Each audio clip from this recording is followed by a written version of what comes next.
and welcome to this, my first vlog since regularly getting less than 3 hours of sleep a night had absolutely nothing to do with my party lifestyle. Disclaimers in advance. I'm going to keep this one brief as I don't know how much longer I'm going to have before we have the backing track of a screaming baby. So please forgive me for the brevity of this first vlog post. I have just realised, after being a professional voiceover artist for 2.5 years, that actually there's a much more professional way of recording these vlogs, which doesn't necessarily involve me sat on the sofa just talking at you. It involves me sat at a desk talking at you with my equipment in front of me. So I'm wondering if the quality of this sound might be a bit better. That said, don't know if I am using this microphone at the moment to record this, so perhaps it's just a bit of an exercise in futility. But that's sort of the theme of 2020, isn't it? Topical. So, without further ado, because like I say, I'm rambling and I don't know how long I have, I am going to bring to you something a little bit different. Before Creature's arrival, finished working on my first ever audio screenplay. This has been written by actor and scriptwriter Mark Roach, and it's called The Shah's Granddaughter. I'm going to read the back to you, and then I'm just going to read the first scene. So this is the blurb. Layla, a young Houston attorney, is imprisoned by the psychic powers of her hairdresser and falls into addiction at the hands of her stylist's drug-dealing boyfriend, as Layla is desperate to escape her abusive husband and the traps of her culture and family. Having grown up with the limits of gender bias and cult-like control, Layla recklessly broke away from her old life to claim her independence, tossing the veil and fleeing her physically abusive husband. However, Layla discovers she's in great danger, exposed to the criminal underground in Houston, taking refuge with her hairdresser while hiding from her family. Layla crosses paths with Mark, a truth-seeker also struggling to come into his own. These two risk everything to find a better life during a passionate 24-hour rendezvous in the midst of hardcore criminal activity, desperation, sex, and violence. Before I read you the first scene, I just want to apologise for any possible parallels that could be drawn. And this is a vague reference, and if you get it, I tip my metaphorical hat to you.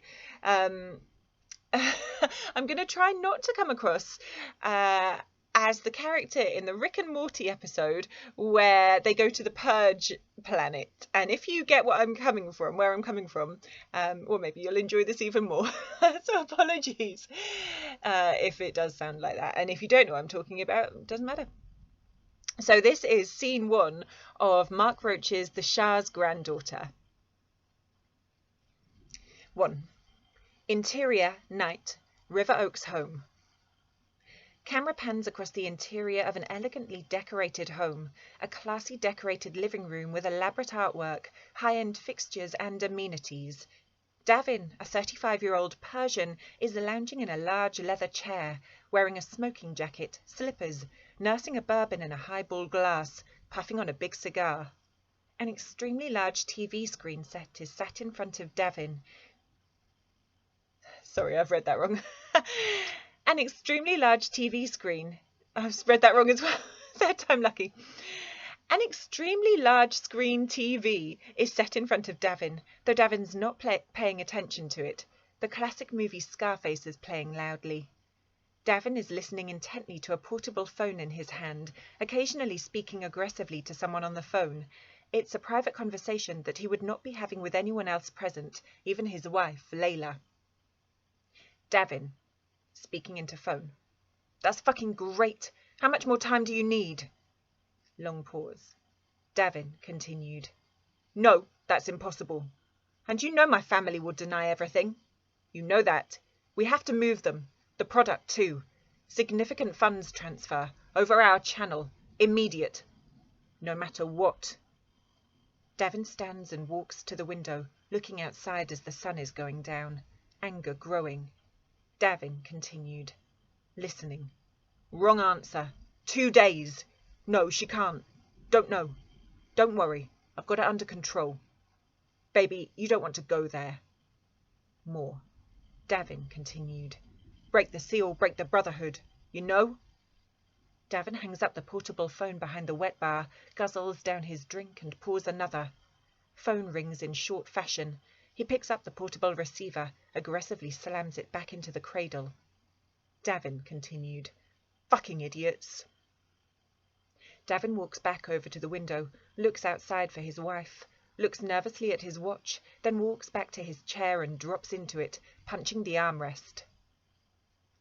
And if you would like to learn more of Davin's anger issues and possible criminal activities, you can listen to the whole of that script on Amazon, Audible and iTunes. That was the first scene of Mark Roach's The Shah's Granddaughter. I am actor, narrator and writer Rebecca McKernan. You can find me at RebeccaMcKernan.com, also at Becca Tells Tales on Facebook, Twitter and the Instagram, if you like pictures of dogs and sometimes babies. Thank you for listening and for putting up with my ramblings on this first vlog back. I will have more things heading your way at some point. I'm not going to make any promises whenever I'm feeling alive enough to record them for you. I have been working with druids and the Nigerian glitterati of late, so who knows what could be coming to your computer screens. Thank you for your time today. I hope you have fantastically beautiful, albeit probably lockdown days, and you take care, and I'll speak to you soon. Mwah!